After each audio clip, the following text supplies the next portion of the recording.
Welcome back to the Deep Dive. Today, we are heading into some incredibly dark waters. Yeah, really dark, but fascinating. Definitely. We're talking about a story that, honestly, it sounds like absolute fiction. Right. I mean, if you've pitched this to a movie studio, they would probably say it's too much. You've got a shipwreck, a massive treasure, a psychotic cult leader, a mutiny, mass murder, and then this group of heroes holding out in a stone fortress on a desert island. It is, without a doubt, one of the most dramatic events in maritime history. But what makes it so compelling for us today isn't just the sensational horror story aspect. Though that is undeniable. Oh, for sure. But it's the fact that we can actually touch this history. We aren't just relying on dusty, subjective journals. We have the archaeology. We have the forensic science. Exactly. We're talking about the Batavia. This was the absolute pride of the Dutch East India Company, the VOC, wrecking right off the coast of Western Australia in 1629. Yeah. But the wreck was just the beginning of the nightmare for these people. That's right. The Batavia incident is usually described as a total descent into anarchy. You have this ship, which represents the literal zenith of the Dutch Golden Age. We're talking peak wealth, peak technology, global trade, just colliding with a desolate coral reef. When that rigid social structure breaks down, you see this incredibly primal struggle for survival. Exactly. But, and this is a crucial distinction, it's not just a story of chaos and murder. It's equally a story of incredible discipline and resistance. Which is our main mission for this deep dive. Yeah. Because we aren't just going to retell the legend of the mutiny, although obviously we have to set the scene for you. Right. Context is everything. We really want to unpack the actual archaeological investigation, specifically focusing on a site called Slaughter Point. And we want to look at the modern forensic science, the ancient DNA, the isotopes, the things that are helping us understand the victims almost 400 years later. And we have a really solid stack of sources for this. We're drawing heavily on the archaeological reports from the Western Australian Museum, the excavation records from Aquinas College, several DNA analysis papers published in modern forensic journals, and of course, the translated historical journals of the commander, Francisco Belserter. So we're going to move beyond the myth and look at the physical evidence, the stones, the bones, the molecules, to really see what they reveal about 1629. Let's start with the ship itself, the Batavia, because this wasn't just a little wooden dinghy. Oh, far from it. This was a retour ship, an East Indiaman. She was built in 1628, so she was basically brand new on this voyage. Right off the lot. Yeah, roughly 45 meters long, displacing about 600 tons. She was a floating fortress and a warehouse combined. She was heavily armed too.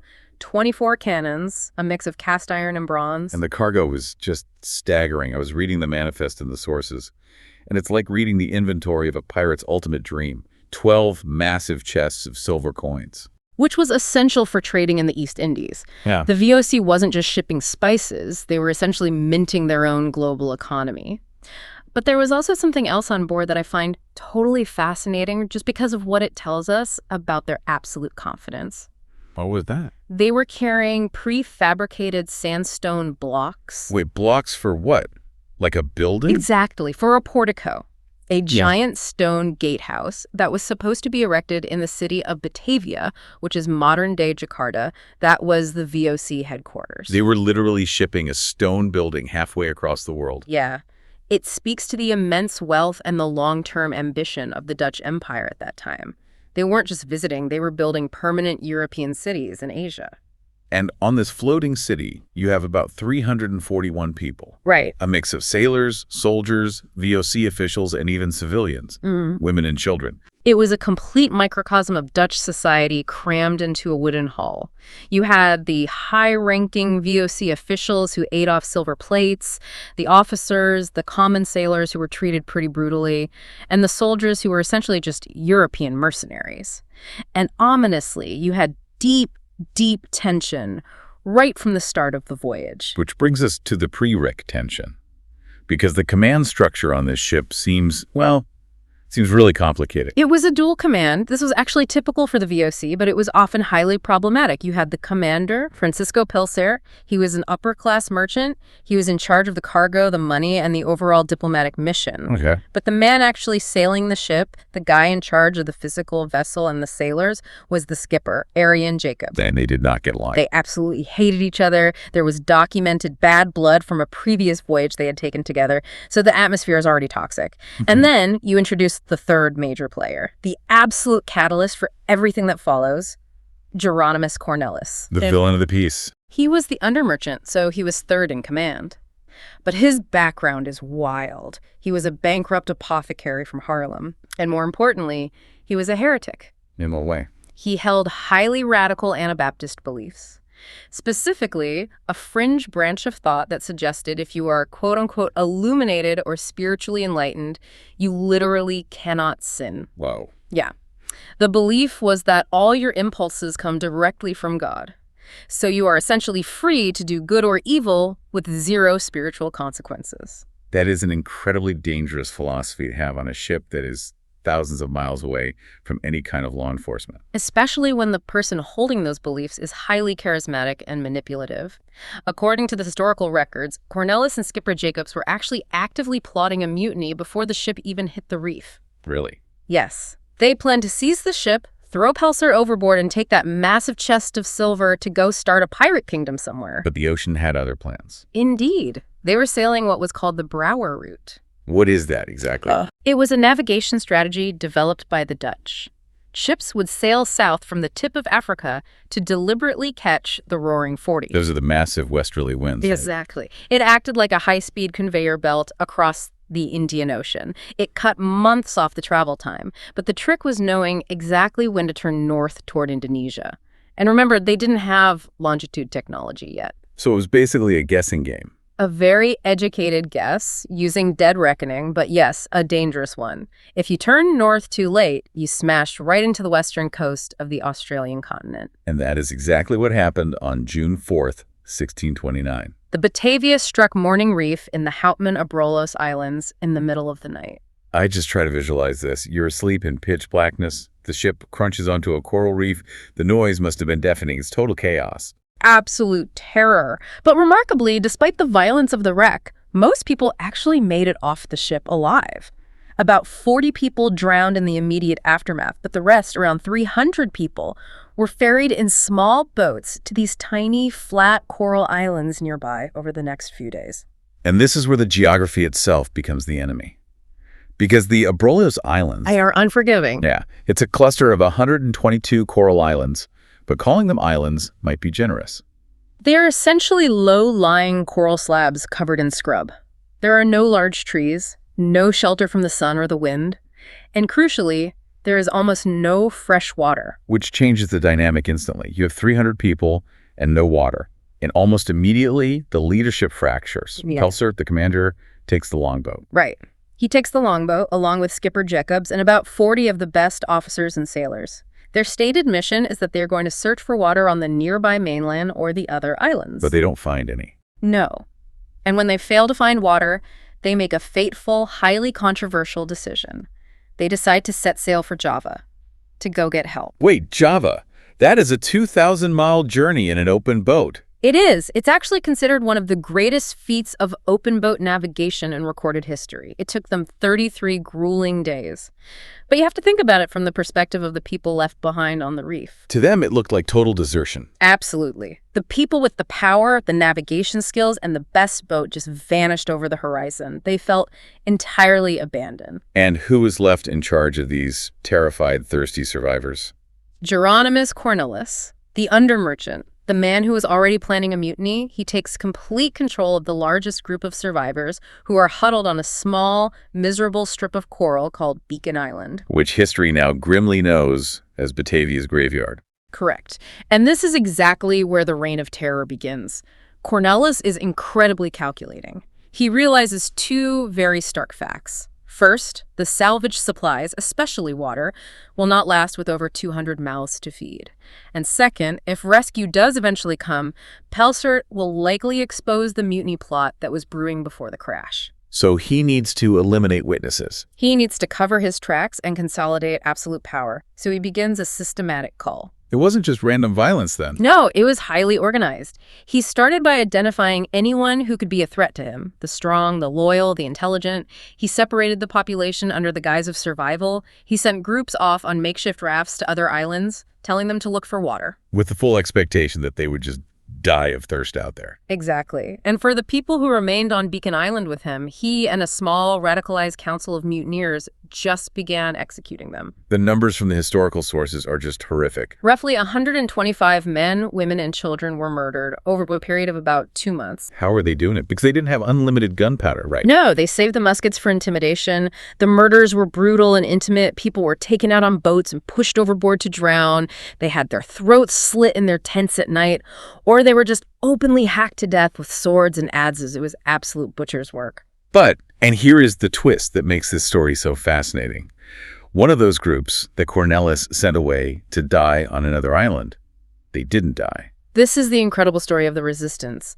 Cornelisz had identified a group of VOC soldiers as his primary military threat. These were tough guys. So he put them under the command of a man named Wiebbe Hayes. A completely ordinary soldier. A completely ordinary, low-ranking soldier. Cornelisz confiscated all their weapons, put them on a boat, and sent them to the High Islands, which we now call West Wallabi Island. He told them to look for water and signal if they found any. But privately, he knew there was no water there. He expected them to be dead within a week. But Wiebbe Hayes and his men actually found water. It was a miracle. They found 2 natural rock cisterns holding fresh rainwater. And not only did they find water, they found an abundance of food. So they survived. And then they tried to signal the others. Right. On July 9th, following the original instructions, Hayes and his men lit a large fire to send up a smoke signal. This was the prearranged sign to tell the main group on Beacon Island, hey, we found water, come over here. But the mutineers on Beacon Island totally ignored it. They ignored it because the massacre was already well underway. They didn't care about saving people anymore. But that smoke signal changed the entire dynamic of the survival situation. How so? Because the terrified survivors who were hiding from the mutineers on Beacon Island saw that smoke, and they realized it meant sanctuary. So people started desperately escaping Beacon Island on logs, on makeshift rafts, swimming if they had to, and they made their way to West Wallabi. And when they arrived, they obviously told Wiebbe Hayes about the nightmare unfolding on Beacon Island. Exactly. They told him about the murders, the assaults, the absolute tyranny of Cornelisz. And in that moment, West Wallabi Island transforms. It stops being just a desperate search party looking for puddles of water, and it becomes a military fortress. And this brings us right to the core of our deep dive. The actual archaeology of this resistance, the Slaughter Point site on West Wallabi. Yes. And we need to clarify the name first because Slaughter Point sounds incredibly ominous. It sounds like it was the site of a massive battle or a massacre by the mutineers. It does, and that's a very common historical misconception. The name Slaughter Point was actually given much later, in 1840, by the crew of a British surveying ship, the HMS Beagle. Oh, really? Yeah. They named it that simply because the native wallabies on that specific point of the island were so tame and abundant that the British sailors could easily slaughter them for fresh meat. It speaks to the consistent, rich ecosystem of the island, not the murders of 1629. But coincidentally, it was the exact site where Wiebbe Hayes and his men prepared for war. The archaeological sources mention actual structures found there, buildings. Yes, and their significance cannot be overstated. These structures on West Wallabi are the oldest European-built structures in Australia. Wow, older than anything on the East Coast. By a century and a half. We are talking about dry stone walls. Meaning they used absolutely no mortar, just rocks. No mortar whatsoever, just naturally occurring, flat limestone slabs. The soldiers likely pried them up from the ground or the reef flat and stacked them incredibly carefully. How big are we talking? The main structure is a rectangular enclosure. It's about 3 meters wide by 8 meters long. That's actually a decent size for an improvised survival shelter. It is. It even had an internal partition wall. The archaeological excavations, particularly the really detailed trench work done by Aquinas College and the Western Australian Museum, revealed that these walls were built directly onto the hard limestone reef flat.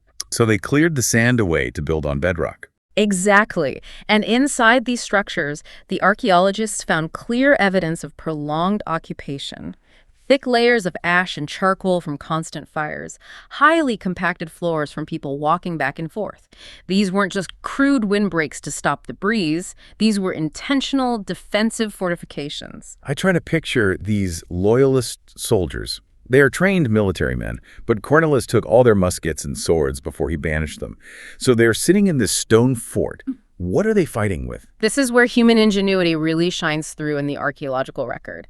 The digs at Slaughter Point have produced some incredible improvised artifacts of survival. They didn't have standard VOC weapons, so they manufactured their own. The Morning Stars. Yes. They had flotsam washing up on the beaches from the wreck of the Batavia, planks, ropes, and crucially wooden barrels. They took the heavy iron hoops off those barrels and they scavenged the heavy iron boat fasteners that washed ashore. And they forged weapons. They systematically sharpened the iron fragments by grinding them on rocks. Then they attached them to the ends of heavy sticks and salvaged timber. They created lethal pikes and these incredibly brutal spiked clubs, literal morning stars. That is terrifyingly medieval. It is entirely medieval, but it was highly effective for close quarters combat. The archaeologists also found what they describe in the reports as fishhooks. Made from the same iron. Yes. Bent iron fragments found deep in the sand. It shows they were adapting their limited materials not just for warfare, but for subsistence. They were actively fishing to supplement their diet. The sources also mention a ladle being found at the fort. A lead ladle, yes. It's a crude, handmade spoon or small ladle fashioned from sheet lead. Where do they get sheet lead? The ships of that era used lead sheathing on the outside of the hull below the waterline to protect against shipworms.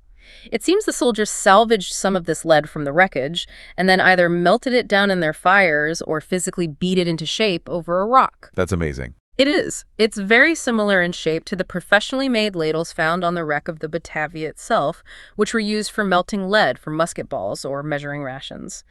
Finding this crude copy at Slaughter Point shows that even in this desperate situation, they were trying to maintain some semblance of domestic order or military utility. And they found pottery too, right? Because they didn't just have lead spoons. Oh, right. They found fragments of Bellarmine jars. What are those? They are these classic Rhenish stoneware jugs. They usually have a very distinct bearded face molded onto the neck of the jug. They were incredibly common in the VOC era for storing liquids like wine, oil, or water. Finding those fragments in the sand at Slaughter Point links these desperate survivors directly back to the organized Dutch supply chain. They managed to save some of the company's equipment. Now, you mentioned earlier that Wiebbe Hayes and his men were actually doing significantly better than the mutineers in terms of their physical health. Why was that? Because the mutineers had the bulk of the ship's supplies. It all comes down to diet. And the maiden analysis, that's the archaeological study of their ancient trash heaps and food waste, tells a very clear empirical story. While the mutineers on Beacon Island were rapidly burning through their salted meat and eventually starving, the Hayes group was eating incredibly well. What exactly was on the menu at the stone fort? The excavations of the middens around Slaughter Point yielded thousands of burnt and butchered bones. Primarily, they were eating the Tamar wallaby. But they also found bones from local seals, mutton birds, which are a type of shearwater, and huge piles of oyster shells. This connects perfectly to Pelsert's journal, doesn't it? When he finally comes back, he writes about these strange animals. It's a fantastic historical detail. Pelsert's journal contains the very first written European description of a marsupial. But he doesn't call them wallabies. No, he calls them cats. He writes that there are these creatures on the islands of a, quote, miraculous form. He says they are about as big as a hare, with a very short forepaws, and they have a pouch on their belly where they keep their young. He was perfectly describing the Tamar wallaby. It's just wild to think that while this absolute horror story of mutiny and murder is unfolding, you have this genuine scientific biological observation happening simultaneously. Well, it was survival observation. To the soldiers, those miraculous cats were vital protein. And that steady supply of protein in fresh water meant the soldiers remained physically robust. So when Cornelisz and his mutineers finally decided they had to wipe out the resistance and attacked West Wallabi, they were in for a massive shock. They thought they were going to slaughter a bunch of weak, starving castaways. Exactly. Instead, they were facing well-fed, highly disciplined soldiers entrenched behind solid stone walls and armed with horrific homemade pikes. The mutineers had muskets, but they were actually repelled by the soldiers multiple times. That is the absolute definition of turning the tables. It is. The strategic advantage of West Wallabi, the water, and the wallabies literally saved their lives. So we have this intense standoff. The mutineers are failing to breach the stone forts. They are getting desperate. And then the ultimate cinematic moment happens. Sails appear on the horizon. The Sardam, Pelsert returns. It's been months, right? It's been over 3 months. Pelsert actually survived the open boat journey. made it to Java, convinced the VOC to give him a rescue ship called the Sardam, and navigated all the way back to the exact reef. Talked about a dramatic entrance. It initiated a literal race for survival. Both the mutineers on Beacon Island and the loyalist soldiers on West Wallabi saw the sails of the Sardam at the same time. They both immediately jumped into their respective small boats and rowed furiously toward the rescue ship. Because whoever gets there first controls the narrative. More than the narrative. If the heavily armed mutineers got there first, they could board the Sardam, surprise Pelsaert, kill him, and take the ship. That was their plan. But Wiebbe Hayes got there first. It was a photo finish, but yes. Hayes reached the Sardam just ahead of the mutineers. He scrambled up the side and yelled to Pelsaert, exposing the entire mutiny. He told him about the massacres, the plots, everything. So when the mutineers arrived minutes later, Pelsaert had the ship's heavy cannons aimed directly at their small boat. Completely. He forced them to drop their weapons and surrender immediately. And then came the justice. Very swift, very brutal 17th century justice. Pelsaert didn't take them all back to Java. He convened a formal VOC trial right there on the Coral Islands. He interrogated the mutineers one by one. And extracted confessions. Yes, often under extreme torture, which we should note was entirely standard legal practice under Dutch law at the time. And we actually have archaeological evidence of the execution site today, right? We do, which is incredibly rare. This is located on a different island, Long Island, which was historically also called Seal Island. Modern metal detector surveys conducted by maritime archaeologists found a very specific localized concentration of heavy iron fastenings. Like nails and bolts. Large nails, spikes, and rivets, all clustered on a small, elevated rise on the island. What does a pile of nails tell us about an execution? Well, you have to look at the environment. There are 0 trees on Long Island, none. If you are going to execute multiple men by hanging, which was the sentence, you have to physically build a gallows. I see. The concentration of ships' timber fastenings in that specific spot strongly suggests they brought heavy timber over from the wreck of the Batavia or salvaged washed-up beams and erected a substantial wooden structure specifically for the executions. Furthermore, chemical analysis of a wrought iron bolt found at that site dates it perfectly to the pre-1840 period, aligning exactly with the Batavia wreck. And the historical accounts say the executions themselves were incredibly graphic. They were designed to be terrifying examples. Jeronimus Cornelisz and several of the most violently active offenders had both of their hands severed with a hammer and chisel before they were hanged. That's just wow. It was a highly symbolic punishment. It represented the physical severing of their illegal grasping of VOC power and stolen property. But not everyone was executed on the island. No. Pelsaert made a very unusual decision regarding 2 specific mutineers, Weder Loos and a young man named John Pelgrim de Bay. They were considered either too young or perhaps just marginally redeemable enough not to hang right there, but they were deemed entirely too dangerous to bring back to civilized society in Java. So what did they do with them? They were marooned. Left entirely alone on the massive unknown mainland of Australia. Exactly. They are technically the first unwilling European settlers of the Australian continent.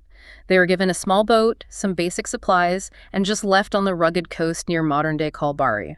We'll touch on their ultimate fate later, but for all intents and purposes, they vanished into the continent. I want to shift gears now and talk about the victims, because we've talked about the forts, the weapons, and the gallows, but arguably the most haunting physical evidence comes from the mass graves on Beacon Island itself. Batavia's graveyard. This is where modern forensic archaeology has really fundamentally changed our understanding of the event. The discovery of these graves wasn't some grand expedition initially, was it? Not at all. It was completely accidental. Back in the early 1960s, a local fisherman was digging a leach drain for a toilet behind his shack on Beacon Island, and his shovel hit a human skull. That is a profoundly grim discovery to make in your backyard. Truly.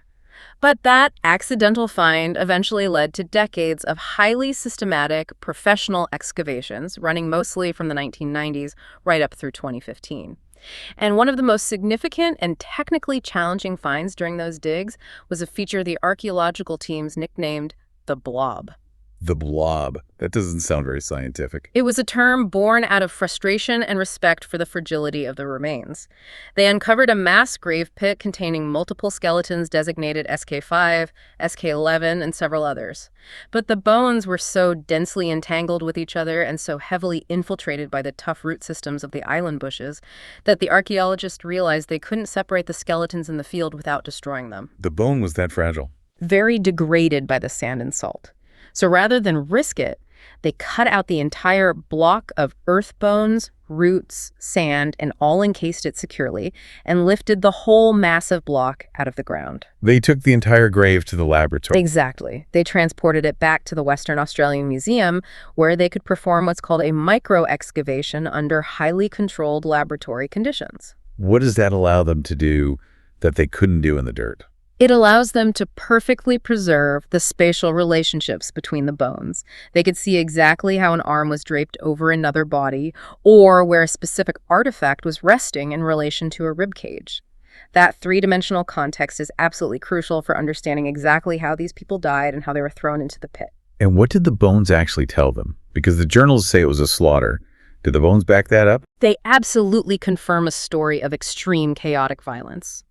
For example, let's look at an individual designated SK7. Forensic analysis shows this is a male, roughly 20 to 34 years old. The skull of SK7 has a very distinct, clean slice of bone missing from the top. A slice, like it was carved. A completely sheared, clean cut. Forensic pathologists matched the edge profile perfectly to a heavy sword strike. Someone took a VOC cutlass and swung it with immense, lethal force directly into this young man's head. Finding that physical trauma perfectly confirms the historical accounts of the mutineers running amok, hacking and slashing people. The sources also mentioned they found musket balls. Yes, intimately associated with the skeletal remains. For instance, with the individual cataloged as A15008, archaeologists found a lead musket ball resting right in the chest region, nestled among the ribs. This confirms that while swords were used, execution by firearm was also happening. It's one thing to read a 400-year-old diary that says they were shot, but to actually unearth the crushed lead ball resting inside a human rib cage centuries later, that just makes the history overwhelmingly real. It removes the distance. You are staring at a murder scene. And the demographics of the graves match the tragedy perfectly. The majority of the victims found are adult men because the sailors and soldiers were the primary military threats to Cornelisz. But tragically, they also found the remains of women and infants. Which brings us to a really fascinating part of the science of identity. Because for a long time, historians had strong theories about exactly who was buried in these specific graves based on Pelsert's journals. Right, and this is exactly where modern molecular science, ancient DNA, has stepped in and completely rewritten the history books. Yeah. There was a very long-standing, very accepted theory regarding what they called the predicants family. The predicant was the religious minister on the ship, right? Yes, his name was Gijsbert Bastians. The historical records, including his own surviving letters, tell us he endured unimaginable tragedy. He survived, but he lost his wife and 6 of his 7 children during the Mutiny massacres. It is, without a doubt, one of the most heartbreaking elements of the primary sources. So when the archaeologists dug up that mass grave, the blob, and found an adult male, an adult female, and several children of varying ages all tangled together, the immediate assumption was pretty obvious. Everyone thought, this must be the predicants family. It fits the tragic narrative perfectly. It fits the story perfectly. But science, as we know, doesn't care about a good story. It cares about the empirical data. So modern researchers decided to test the theory using ancient DNA. How do you even get uncontaminated DNA from bones that have been soaking in salty sand for 400 years? It requires extreme precision. They focus on the teeth. The dense enamel of a tooth acts like a natural time capsule. Researchers carefully drilled directly into the pulp chamber inside the tooth to extract the protected DNA. And to ensure they aren't just amplifying modern DNA from the archaeologists who handled the bones, they use a bleach solution to completely destroy any surface contamination before they drill. That is brilliant. It's highly effective. They specifically extracted and looked at mitochondrial DNA, or mtDNA. Which is the DNA passed down exclusively from the mother, right? Precisely. So if this mass grave contained a mother and her biological children, every single one of those children would share the exact same mtDNA haplotype as the adult female in the grave. And what were the actual results? The results shocked everyone. They all had entirely different haplotypes. Wait, all of them? So they weren't related at all? They were not a biological family unit. Yeah. The adult woman in the grave was definitely not the mother of those specific children, and the children were not maternal siblings to each other. Wow. That completely obliterates the previous historical interpretation of that site. It completely flips the narrative. It strongly suggests that this mass grave wasn't a family tragically huddled together in death. Instead, it was highly likely just a utilitarian disposal pit, a place where the mutineers hastily dumped the bodies of sick individuals or people they murdered very early on in the mutiny to clear the decks, so to speak. It totally strips away the sort of romantic, tragic veneer of the family grave and replaces it with the incredibly cold reality of a mass disposal site. Science can be very ruthless to historical myths. It really can. But it's giving us the truth. The sources also talked about another type of chemical analysis, isotope analysis. Yes. This is often summarized as the you are what you eat science. How did that work? By analyzing the specific ratios of carbon and nitrogen isotopes locked in the bone collagen of these skeletons, scientists can accurately reconstruct a person's general diet from the last several years of their life before they died. And why is their diet important for understanding a mutiny? Because in 17th century Europe, and especially on a highly regulated VOC ship, diet was strictly and legally tied to your social status. Oh, I see. Let me guess. The wealthy officers ate significantly better than the poor sailors. Considerably better. A high-status diet meant abundant access to fresh terrestrial meat, high-quality protein, perhaps even live poultry they kept on the ship for the officers' table. A low-status diet for the common sailors and soldiers meant surviving mostly on marine protein, hardtack biscuits, dried peas, and thin oatmeal. And the bones actually reflect that difference. Very clearly. The isotope analysis of the Beacon Island skeletons showed stark social stratification. Some of the skeletons exhibited very high nitrogen isotope levels, which is highly consistent with a wealthy, high-status diet rich in terrestrial meat. Other skeletons in adjacent graves had profiles that looked exactly like impoverished common sailors who lived on fish and grain. So even if a skeleton is completely nameless and missing its head, we can still figure out its social rank. We can confidently narrow it down. We can say, based on the chemistry, this specific person was highly likely an officer, or perhaps a wealthy civilian passenger, rather than a deckhand. It helps researchers try to match the anonymous victims to the names listed on the ship's remaining manifest. It's exactly like trying to put together a 400-year-old jigsaw puzzle where half the pieces were thrown in the ocean. Which brings up the challenge of preserving what little evidence is left. You mentioned they took the blob back to the lab. Obviously, they can't take the entire island. And these sites are sitting in the middle of a very harsh ocean. They're constantly exposed to wind, salt spray, erosion. And biological threats. The birds. The mutton birds. Sheer waters. Yes. Yeah. They are a massive problem for the archaeology. These seabirds naturally burrow deep into the ground to create tunnels for their nests, and they absolutely love the soft, loose soil where the human graves are dug. They dig right through the burials, causing absolute havoc with the stratigraphy, physically moving human bones and artifacts all around the site. So the archaeologists are basically in a constant race against the forces of nature to study these sites before they are churned up or blown away. Precisely. And that is exactly why digital preservation has become such a massive focus for these teams recently. The researchers have been utilizing advanced photogrammetry and high-resolution laser scanning to create perfect 3D digital models of the surviving hull timbers of the shipwreck, the stone forts, and the burial sites as they are uncovered. So you can essentially put on a VR headset and virtually visit the open grave exactly as it looked without ever touching or disturbing the real thing. Exactly. And more importantly, you can study it indefinitely. If a physical grave site on Beacon Island completely erodes into the ocean 20 years from now, we will still possess a millimeter-perfect, full-color digital record of exactly how it looked the day it was excavated in 2015. It allows global researchers to study the snapshot. The snapshot, that is a really great way to describe it, because unlike studying a city like London or Paris, which constantly evolves and builds over itself for centuries, the Batavia site is a perfectly frozen moment in time. It really is. It is the period from roughly June to October 1629, trapped in amber.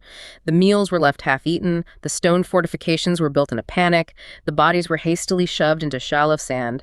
It captures the exact violent moment that the highly structured Dutch Golden Age crashed headfirst into the raw, unforgiving Australian environment. It is a literal collision of two completely different worlds. Yep. You have these ornate Bellarmine jars, this fancy mass-produced German pottery, just sitting in the desolate Australian scrub brush right next to the butchered bones of native wallabies. It is a incredibly stark visual contrast, and I think it really forces us to completely rethink the standard historical narrative. How so? Because historically, we almost entirely focus on the horror, the mutiny, the psychopathy of Cornelisz, the bloody murders. But the deep archaeology of Slaughter Point heavily emphasizes something else: human ingenuity. These loyalist people were abandoned, they were actively hunted by armed killers, they had no water, and they were starving. Yet they engineered a way to build a functional military fortress out of loose rocks.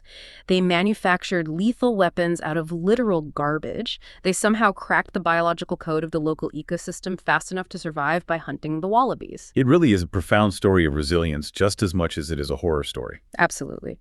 The archaeology proves that Wiebbe Hayes wasn't just a lucky survivor. He was a brilliant, highly adaptable tactician. He utilized the harsh terrain to his advantage. He exploited the local resources. He outsmarted a charismatic psychopath.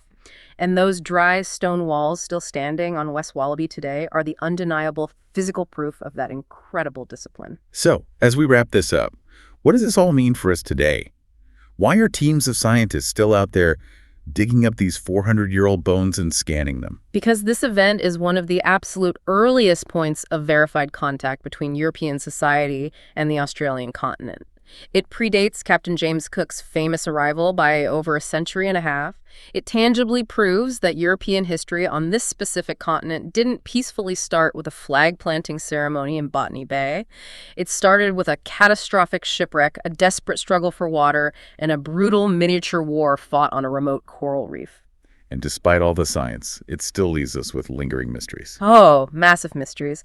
The biggest one for me personally is the ultimate fate of those two marooned men. Waterloos and Jan Pelgrim, the ones left on the mainland. Yes. They were given a small boat, some incredibly basic trade goods, and told by Pelser to basically make the best of it on an unknown continent. They were never seen or heard from by Europeans ever again. British and Dutch explorers in the later centuries always actively looked for them, right? They did. They searched for rumors of white aboriginals or tried to find linguistic traces of Dutch words integrated into the local indigenous languages. They found absolutely nothing concrete. They just vanished into the landscape. Completely. Did they die of thirst in the first week? Did they manage to survive and adapt? Did they peacefully integrate with a local indigenous group? It's entirely possible that their genetic DNA is still out there, quietly woven into the modern population. Or their bones might just be sitting, waiting to be discovered in an eroded limestone cave somewhere near Kalbarri. That has to be the ultimate historical cold case. It really is, and it proves that the Batavia story is far from over. The ocean currents shift, the sand dunes on the islands constantly move with the wind, and every few years the Abrolhos Islands give up just one more incredible secret. Well, on that highly provocative note, we are going to wrap up this deep dive. It was a powerful reminder that history isn't just safely written down in old books. It's physically written in the soil, locked inside ancient DNA, and standing silent in the form of dry stone walls on a windy island. I really couldn't have said it better myself. Thanks for joining us for this deep dive. We'll catch you on the next one.